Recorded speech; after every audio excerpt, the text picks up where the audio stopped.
नमस्कार, मी Vinayak. Talk time मध्ये तुम्हा सर्वांचं स्वागत. इन्फ्लेशन वाढलेलं आहे आणि त्यामुळे महागाई वाढलेली आहे. पण या वाढत्या महागाईमध्ये बचत कशी करायची, सेव्हिंग कसं करायचं आणि या बचतीचं प्लॅनिंग कसं करायचं, याचबद्दल आज आपण बोलणार आहोत. सुरुवात करूया आजची आपल्या टॉक टाइमला.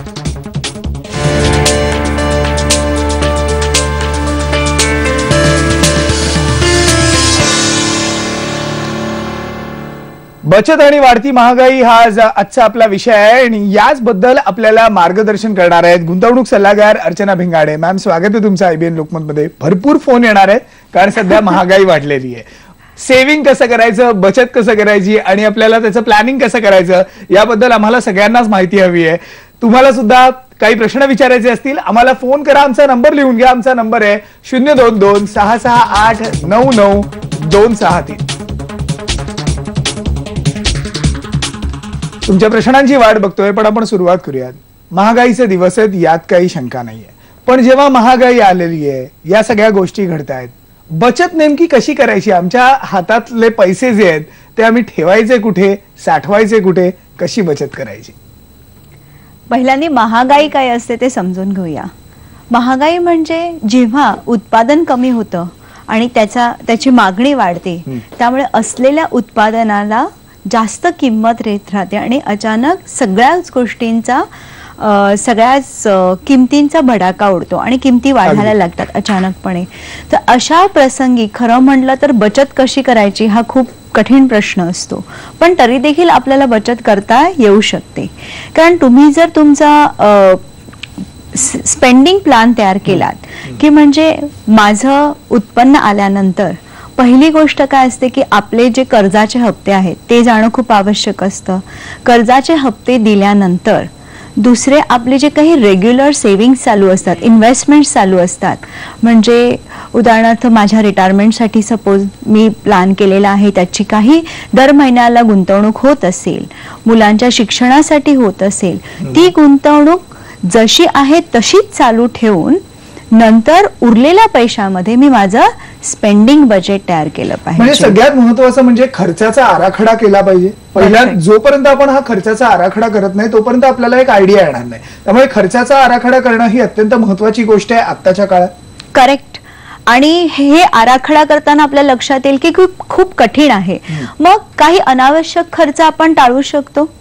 उदाहरणार्थ जरी आपण ओरडत असलो की महागाई वाढले तरी देखील आज हॉटेलच्या बाहेर रांगा लागलेल्या असतात, शॉपिंग मॉल मध्ये गर्दी दिसते. तर ह्याच्यावरून दिसून येतं की लोकांची महागाईची बोंबाबोंब चालूच असते, तरी देखील खर्च करणं देखील तेवढंच चालू असतं. म्हणजे हे अनावश्यक खर्च आपण कमी केले पाहिजेत आणि म्हणून मग महागाईच्या दिवसात बचत कशी करायची याचं प्लॅनिंग मग आपल्याला नीट करता येईल. आपण फोन घ्यायला सुरुवात करूया. पहिला फोन आलाय नांदेडवरनं.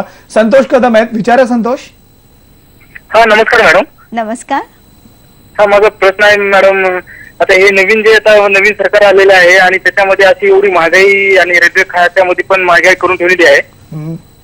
आता याच्यामध्ये बचत कशी करायची मॅडम? आता आपला विषय तोच आहे, बचत कशी करायची ती. अनावश्यक मला कबूल आहे की महागाई वाढते आहे, नवीन सरकार आलंय तरी देखील महागाई वाढते आहे. पण म्हणूनच पहिल्यांदा आपली उद्दिष्ट ठरवली पाहिजेत की आयुष्यामध्ये आपल्याला काय करायचं आहे. आणि तुमच्या लक्षात येईल की आता एवढं कठीण पडतंय की नंतर तर खूपच कठीण पडणार आहे.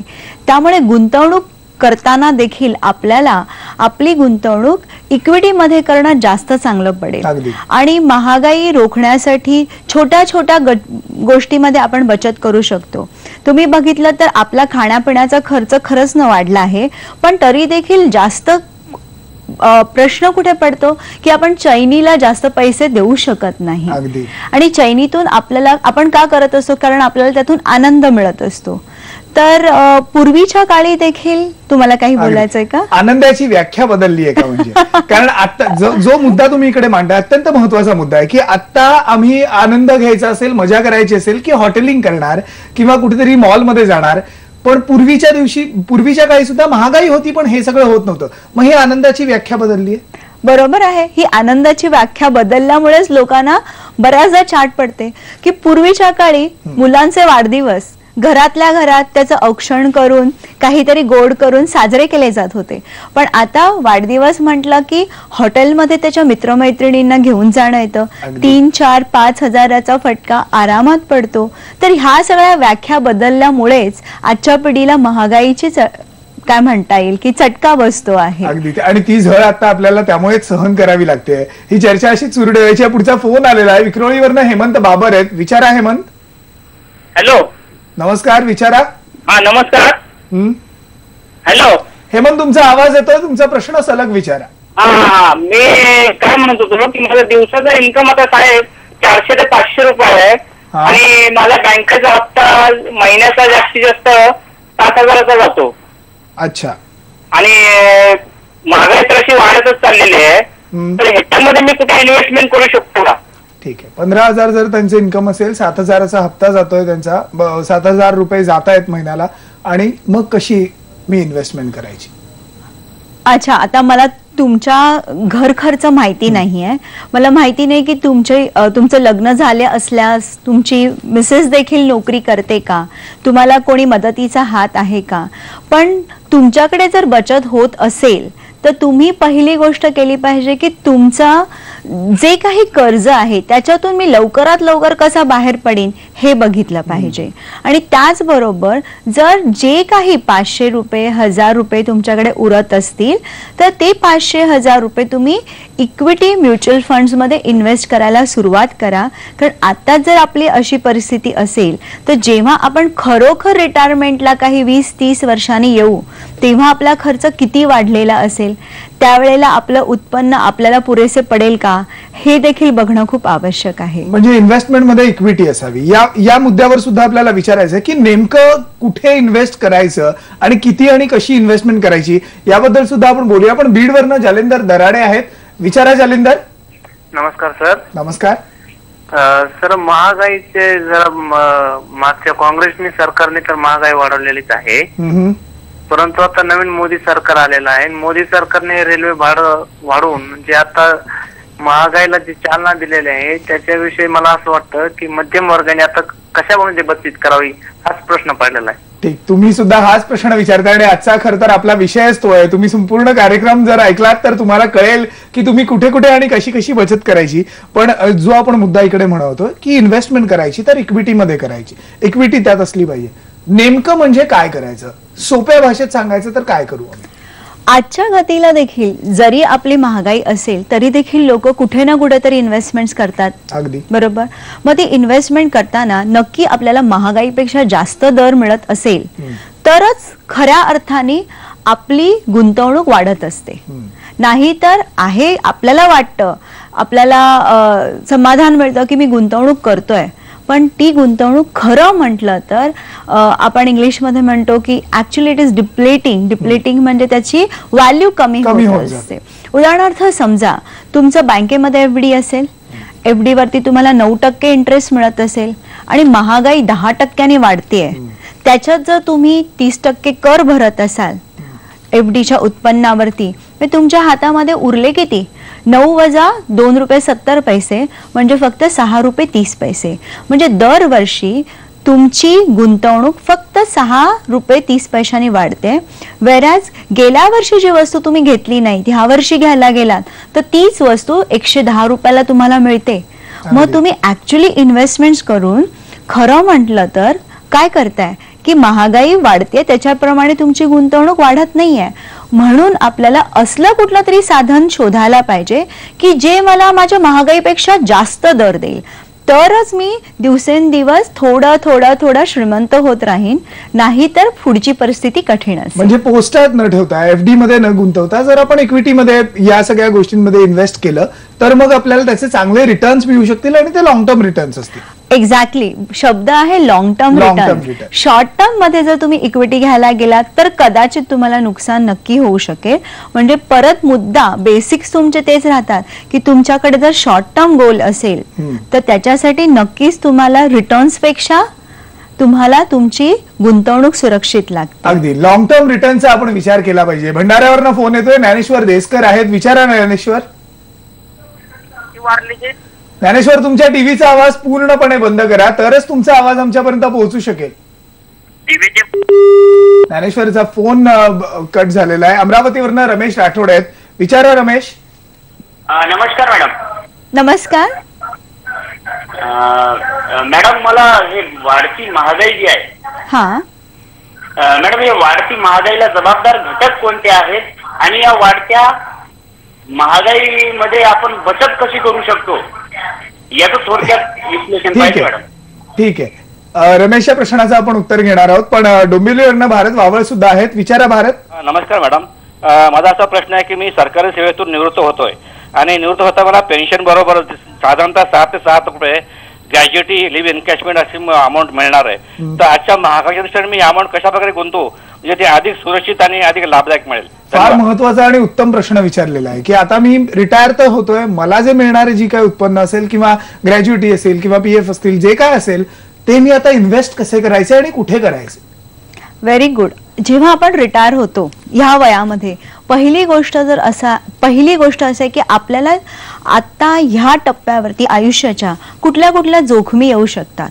उदाहरणार्थ वयाच्या 58 किंवा 60व्या वर्षी साधारणपणे मेडिकलचा एक्सपेन्स येऊ शकतो. तर गुंतवणूक करण्याच्या आधी पहिलं तर आहे की तुम्ही तुमचं मेडिकल इन्शुरन्स काढणं आवश्यक आहे, ज्यामुळे तुमची गुंतवणूक सुरक्षित राहील. जरी त्याचा प्रीमियम जास्त असला तरी ती आवश्यक गोष्ट आहे. दुसरी गोष्ट अशी आहे की तुम्हाला जास्तीत जास्त सुरक्षित गुंतवणूक करायला पाहिजे. तुमच्यासाठी इक्विटी असली पाहिजे, पण पूर्णपणे नव्हे.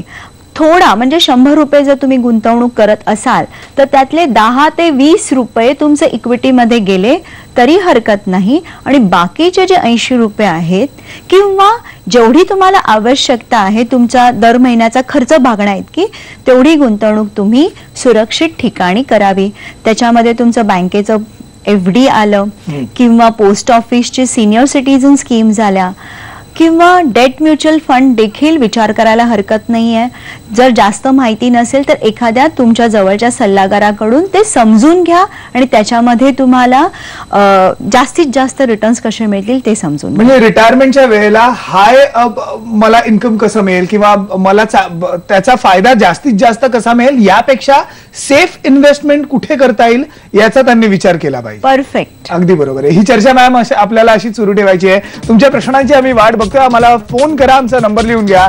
आमचा नंबर आहे 022-668-99263. एक छोटासा ब्रेक घेऊन पुन्हा भेटूयात. पहा फक्त IBN लोकमत.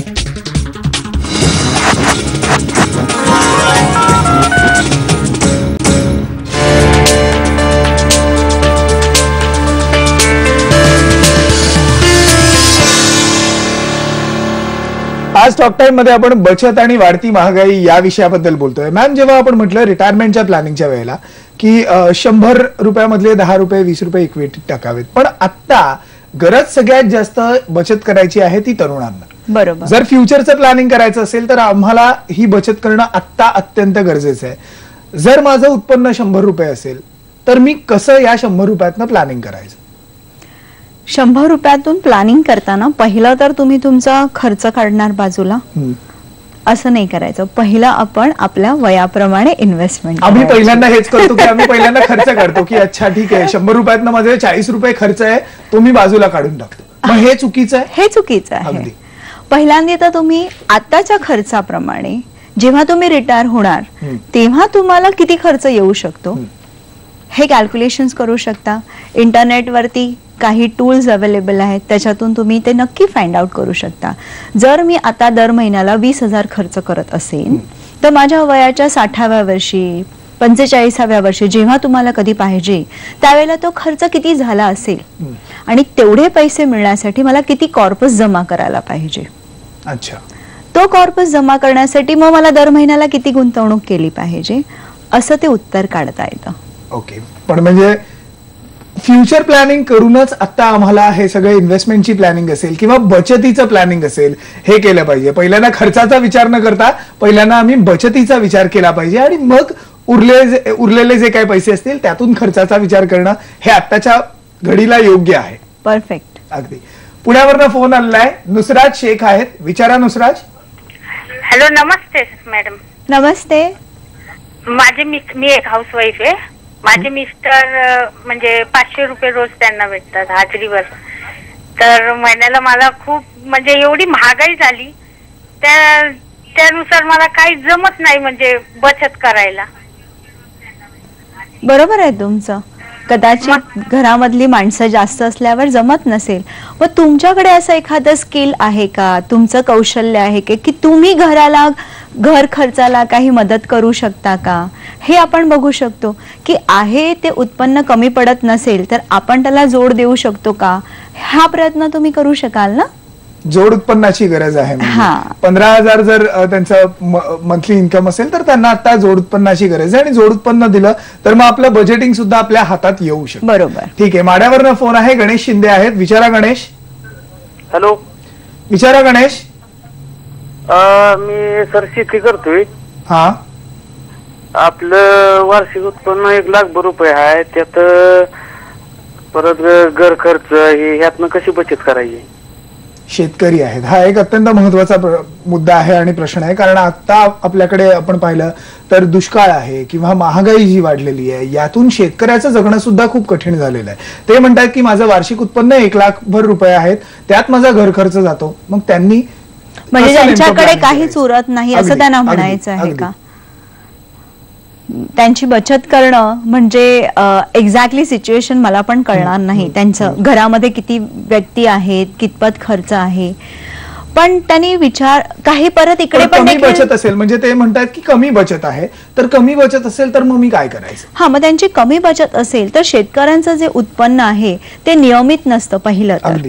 मग त्यांना पहिलं तर त्यांच्यासाठी इमर्जन्सीसाठी फंड तयार करणं आवश्यक आहे. की पुढच्या वर्षी समजा कमी पाऊस आला, कमी उत्पन्न आलं तर ही बचत आपल्याला उपयोगी पडू शकेल. अशा रीतीने त्यांनी गुंतवणूक केली पाहिजे. म्हणजे त्यांच्यासाठी equity investment may not be suitable. त्यांना कदाचित ती बरोबर होणार नाही, कारण त्यांचं पहिलं उद्दिष्ट असणार पुढच्या वर्षीचा विचार. म्हणजे एक सेफ फंड जो आहे तो त्यांनी आतापासून केला, तर मग त्यांना पुढच्या काही वर्षांमध्ये या सेफ फंडचा पुढे नंतर वापर करता येईल आणि मग त्यांची समस्या जी आहे ती त्यांना कमी भेटचाल. ठीक आहे, पुढचा फोन जो आहे तो आपण घेऊयात. बघूयात काय त्यांना म्हणायचंय. लक्ष्मण पाटील आहेत मुंबईवरनं. विचारा लक्ष्मण. नमस्कार सर. नमस्कार लक्ष्मण, तुमच्या टीव्हीचा आवाज पूर्णपणे बंद करा आणि तुमचा प्रश्न थेट विचारा. आपण जे म्हणालात मॅडम म्हणालात की इक्विडिटी, त्या इक्विडिटी गोष्ट हा नमस्कार. हा, इक्विडिटी बद्दल मॅडम जरा माहिती द्या, कारण सर्वसामान्य इक्विडिटी म्हणजे काय. ठीक आहे, इक्विटी म्हणजे यांना कळलेलं नाही. बरोबर आहे की सर्वसामान्यांना इक्विटी म्हणजे काय हे आम्हाला कळणार नाही. तर इक्विटी म्हणजे काय करायचं नेमकं. इक्विटी म्हणजे एखाद्या कंपनीचे जे भाग भांडवल असतं त्याच्यामध्ये आपण सहभागी होणं. म्हणजे तुम्ही स्टॉक मार्केट ऐकलं असाल, शेअर मार्केट ऐकलं असाल, तेच इक्विटी असतं. म्हणजे जर तुम्हाला ज्ञान असेल, वेळ असेल तर तुम्ही थेट स्टॉक मार्केटमधून काही चांगल्या कंपनीचे, नामांकित कंपनीचे शेअर्स विकत घेऊन ठेवू शकता. जर ते ज्ञान नसेल आणि एकदम घालायला पैसेही आपल्याकडे अवेलेबल नसतील तर तुम्ही म्युच्युअल फंडचे डायव्हर्सिफाईड इक्विटी फंड्स येतात, त्याच्यामध्ये दर महिन्याला सिस्टमॅटिक इन्व्हेस्टमेंट प्लॅन प्रमाणे इन्व्हेस्टमेंट करू शकता.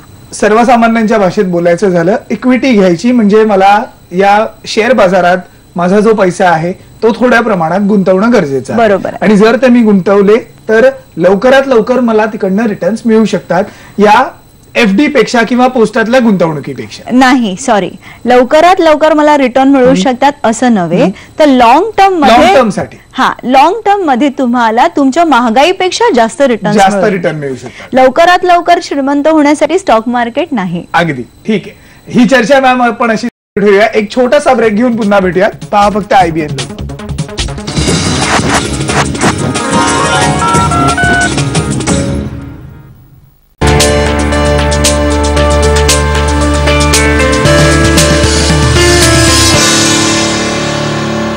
आज स्टॉक टाइम मध्ये आपण बचत आणि वाढती महागाई बद्दल बोलतोय. पण जेव्हा हे सगळे प्रश्न येतात त्याचबरोबर अजून एक महत्वाचा प्रश्न, माझ्या अकाउंट मध्ये पैसे आहेत, सेव्हिंग अकाउंट मध्ये, पण ते नुसतेच पडून आहेत, तर ते डेंजरस आहे की ते तसेच राहावेत. नाही, कधी कधी माणसाला सुख मिळतं की माझं पासबुक उघडलं की त्याच्यामध्ये खूप पैसे आहेत, पण एक गोष्ट लक्षात घेतली पाहिजे की आपण दिवस रात्र नुसती मेहनत करत असतो, काही करायचं म्हटलं की वेळ नसतो कारण आपण काम करत असतो. वेरॅज आपले पैसे तिकडे सुखाने आरामामध्ये पडून राहिलेले असतात. तर ते कितपत आपण त्याला न्याय देतो हा विचार केला पाहिजे. महागाई 10% वाढते, पैसे 3%, 3.5% किंवा 4% पडलेले आहेत. जेवढे आवश्यक आहेत तेवढेच पैसे ठेवावेत तिकडे आणि बाकीचे पैसे शॉर्ट टर्म साठी गुंतवून टाकावेत. म्हणजे नुसते पैसे पडून देऊ नयेत किंवा आयडल राहू नयेत. बरोबर. अगदी. एक 10 सेकंद शेवटची उरलेली आहेत. काय सगळ्यांना सांगाल, कारण खूप महागाई वाढलेली आहे, अपेक्षेने सगळे हा कार्यक्रम बघतायत, काय करावं? तुम्ही तुमचं आर्थिक आयुष्य बदलायचं असेल तर स्वतःला एक आर्थिक शिस्त लावणं खूप आवश्यक आहे. पहिल्यांदी स्वतःचा इमर्जन्सी फंड तयार ठेवा. सगळ्या प्रकारचे आवश्यक आयुर्विमा, मेडिकल इन्शुरन्स ह्या गोष्टी करा आणि तुमची सेव्हिंग्सची उद्दिष्ट पूर्ण केल्यानंतर उरलेल्या पैशामध्येच तुमचं आयुष्य चालवा. शिस्त ही सगळ्यात महत्वाची गोष्ट असते. म्हणजे आपल्या आयुष्यात जशा शिस्तीचं महत्व आहे, फायनान्शियल प्लॅनिंग करताना सुद्धा आर्थिक शिस्त जर आपल्याला नसेल तर या महागाईमध्ये आपल्याला टिकावं लागणं हे खरंच खूप कठीण होऊन जाईल. पण धन्यवाद मॅम, तुम्ही आलात आणि आम्हाला इतकी चांगली माहिती दिली त्याबद्दल. यानंतर आज टॉक टाइम मध्ये सध्या इथेच थांबूयात. पहा फक्त IBN.